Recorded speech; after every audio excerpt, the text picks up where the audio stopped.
Boker Tov, good morning, and welcome to Tanya Live. So, we're continuing on from yesterday's chapter 20. There's a fascinating relationship between physicality and Hashem. Someone might think that, there's higher spiritual worlds, and so therefore they're closer to Hashem, and Hashem keeps on, condensing his light until finally we get down here to this physical world. So therefore, it's kind of like we're on the bottom of the podium, of the totem pole, and that we're the farthest from Hashem, and the higher worlds, those are closer to Hashem. Heaven, so to speak, is closer to Hashem. When in truth, what we're learning is a unique relationship between Hashem's essence and physicality. And we're saying because no matter how much you condense spiritual light, you're never going to get a pool table. You're never actually going to get something physical. And therefore, it is through Hashem's essence, through Hashem's ayin, through Hashem's atmos, through Hashem himself, God himself, that he creates this physical world. Trip out on that one for a moment. We're walking around in godliness, right? We don't say Hashem, we don't say God, but in godliness. Like it's nothing other than Hashem. Okay, so there's two ways of creating. There's cause and effect. And the benefit with cause... Okay, so there's a way of creating in cause and effect. And the benefit of that is that when something's created in the way of cause and effect, it feels its source. And if you learn something from your teacher, and you know where this piece of knowledge, how it exists in your mind, you learned it from somewhere, you know where it comes from. Versus with the creation of Yesh Ayin, something from nothing, the way Hashem creates our world, something from nothing, something from himself, from the true Ayin. From Ayin, we call Hashem it's nothing, it's Ayin because it's beyond what I can comprehend. What happens then is that we get something called a Bria, something that we call a creation. What does it mean to be a creation? It's something that feels its own existence, that it feels like it's a davar nifrad, its own separate existence. So, a wise person can contemplate, hey, how did this all get here? What am I doing here? How this incredible structure of our cells, like, how is there this entire planet? How's there billions of galaxies? Like, where did this come from? And a person could deduce, okay, well, this comes from, there's a higher source, There had to be an initial cause that created all of this. And we learn in Chassidus it's more than just an initial cause and effect, but actually Hashem's creating this world something from nothing every moment, meaning every moment is literally, in this literal physical sense, a completely new moment in every way. And so a person can contemplate these things. They can come to this through their intellect. But you don't just look at a tree and see Hashem creating it, something from nothing, every moment. Just trip out on God. Wow, I see Hashem creating the world. Hashem did not create the world in that way. He could have, but he didn't. He created the world in a way in which it conceals him. We say the Shem Elokim, the name for Hashem as he's within the world is Elokim, which is the same gematria, the same numerical value as the Hebrew word hateva, which means nature, which means Hashem clothes himself. He dresses himself up, so to speak, in nature, which means Hashem hides himself in it. So therefore I could look at the tree and say, wow, this is Hashem's creation. I see the Elokus, I see Hashem within this tree. Or you're going to say, pretty tree. Don't care how it got there. Okay, pretty tree. It came from a little seed and just miracle of life. Versus wow, this is Hashem creating this tree. Okay. So this is how everything comes from Hashem's essence. And just as Hashem is originless, is the true existence, because we're cut from that cloth of essence, therefore we also feel originless. I also feel okay, maybe the world existed before I was here, but only started to matter when I got here, We all kind of have this feeling of I exist, I'm here, I'm sturdy, and you look at a mountain, in Hashem, this incredible mountain view here, or you look just at a rock, it screams, I exist. And why is that? Because it comes from Hashem's essence, which is the true existence, the Yesh Hamitis.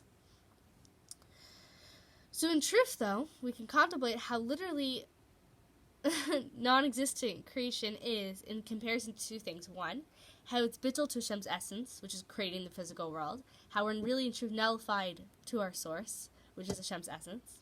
It's a good thing to be, bittul to be one with. Even though we don't feel it, we can acknowledge, yes, that's where I'm coming from. That's the truth of it. And also, bittul meaning immersed in the energy and light that flow into this world from the 10 spheros of the higher world. This energy and life and light that's constantly flowing from the higher worlds, how we're nullified to that, how we're completely immersed in it. We don't experience it. We can acknowledge that that's the true life that's going on here. And my life, it's it's coming from these things, and therefore it doesn't have its own independent existence. Its own, which can sound nice, I'm independent, but then also on the other flip side of that is like, I'm lonely. You see that drive to be like, I'm independent, I don't need nobody. It's coming from a mentality like, I'm lonely and scared and I don't want to admit that, versus the universe where I realize, hey, I'm immersed in something greater than myself. Do I lose my independence? Yeah, because I'm coming from somewhere. I acknowledge a higher source. It comes with a natural humility, but with that comes a real genuine connection every step. And so, yes, I'm independent in the sense of I can go express my free will, but I'm not coming from myself. I'm coming from somewhere greater. And with that, I can go and be truly independent in the highest sense. Kind of like the 2-year-old. It doesn't wander off unless it knows mommy's looking. Once it knows mommy's looking, then it can go and play. But if mommy stops looking, the 2-year-old's going to freak out, That secure attachment type, when we feel nullified, when we a bit so immersed in something greater than ourselves, I'm part of something greater than myself. Now I can go out and play. Now I can go out and be independent and do what I need to do in this world. When I feel like no one's watching, when I feel alone and separate, I don't really have that independence anyways to go and do, because it comes with this insecurity, anxiety, and this loneliness. Okay, so the energy of the 10 spheres of Atzilus, Bria, Yetzirah, and Asiya, in which the ray, the Kav of the infinite Ein Sof, radiates into this world. So that's the second part that we're immersed in. So in truth, the existence of created beings is like a ray, as it's still within the sun, even before it left the sun, that ray of light. And so that ray of light doesn't call itself a ray of light. Hey, I'm Ray, what's up? It calls itself the sun. Like, it doesn't even call itself anything. It's just a ray of the sun, It's completely immersed, completely one with its source. So in truth, that's what we are to Hashem. We are completely one with our source. We are constantly being isified, beed into existence by the true beer. And we don't recognize that because of the way we were created, and that's okay. But we can take a moment and contemplate that. However, according to Dat Elyon, which is Hashem's perspective, the supernal wisdom, the Chachma of Atzilus, seeing it from above to below, this is how Hashem sees us. Hashem doesn't see us as some separate entity that He created once upon a time. Hashem sees us as part of Him. As the sun sees that ray, it's just part of its existence. Hashem sees us as one with Him. Which is a nice thing to know. That even if I can't see it, that's how Hashem views me. Hashem doesn't view me as His independent creation. He views me as part of Him.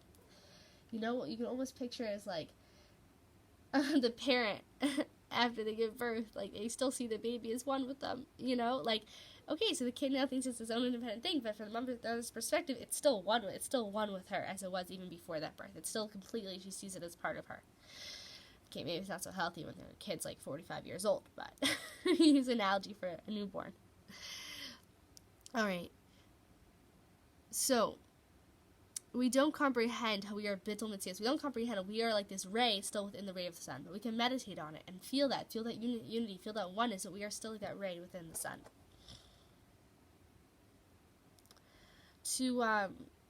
To contrast this with something that's created, Yesh Ma'ayin, Ilu Ve'elu, cause and effect, something like that, it feels its source.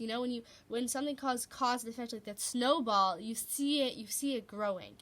You can see it, there's a natural humility of cause and effect, When you see someone actually helping you with something, you see where that help is coming from.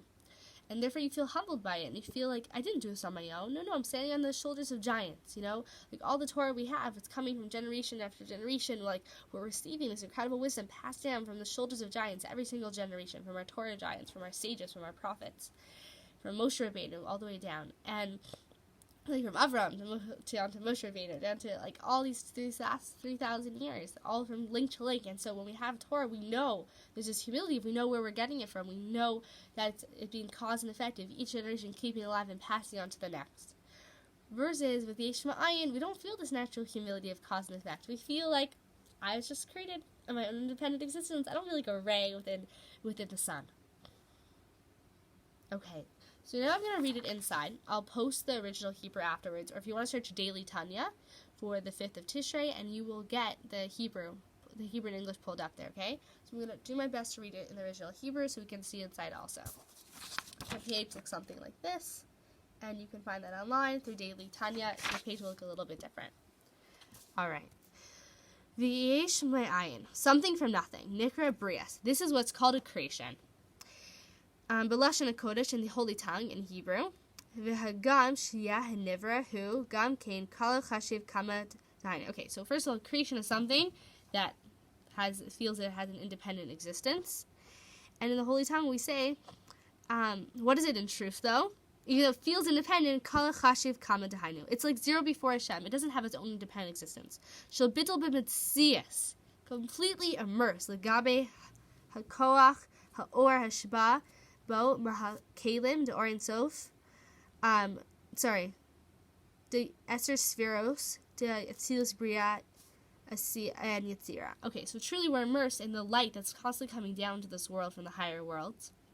Yeah, it's like being funneled in, non-stop, 24/7 light, from the 10 spheres, the tree of life, in the 3 higher spiritual worlds. Shehu, or Ein Sof Baruch, right, from the Holy One, blessed be He. May or behem, chaziv hashemesh, also like we're nullified to Hashem. Like Ziv Hashemesh, like a ray. Ziv is a ray within the sun, the Shemesh. B'Shemesh Kamosh Ketuv, B'Likutei Amarim. Like the first, the Bechelik base. In the second portion of the first book of Tanya, we use example of like a ray in the sun. Hainu Kamiya before him Dafke Shehi Yedua Yisbrach L'Maila Lamata. Okay, so in this Das Elyon of Hashem, how Hashem sees things from above to below. Right? And that's what Hashem sees us. Like, we're just part of Him. We're like a ray within the sun. Aval biyadiya shimi mata lamaila hashiv hayesh hanivra hu davar nifrad legabre. Okay, but we see ourselves as a completely independent existence. Biyadua v'hasaga zuv shemimata ki hakoch hashba bo eno musag klal v'kal. Okay, I need English for that. Also, there's no approximation whatever from the one to the other. Okay. Miktite or Shamala or Shamala el ha'elyon shielo yedua masaga eza hasaga belita bitel etzel. All yedias hasaga zuvagam hamahuso vatmuso ein haparish gadol kol kach. Okay, so basically with Elul and Elul, it feels it's a fact. There's no, we can't compare V'Yishayim with cause and effect. Because cause and effect, it feels its existence. Okay, last bit. Rak shezeh ila v'zeh elo. Cause and effect. V'lo minias. This is not, this type of Elul and Elul, this type of forming something. Maksitia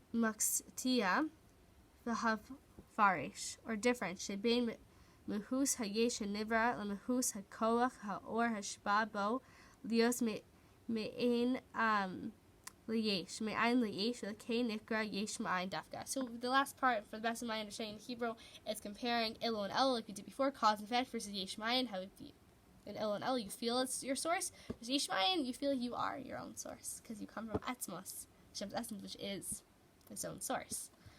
Okay.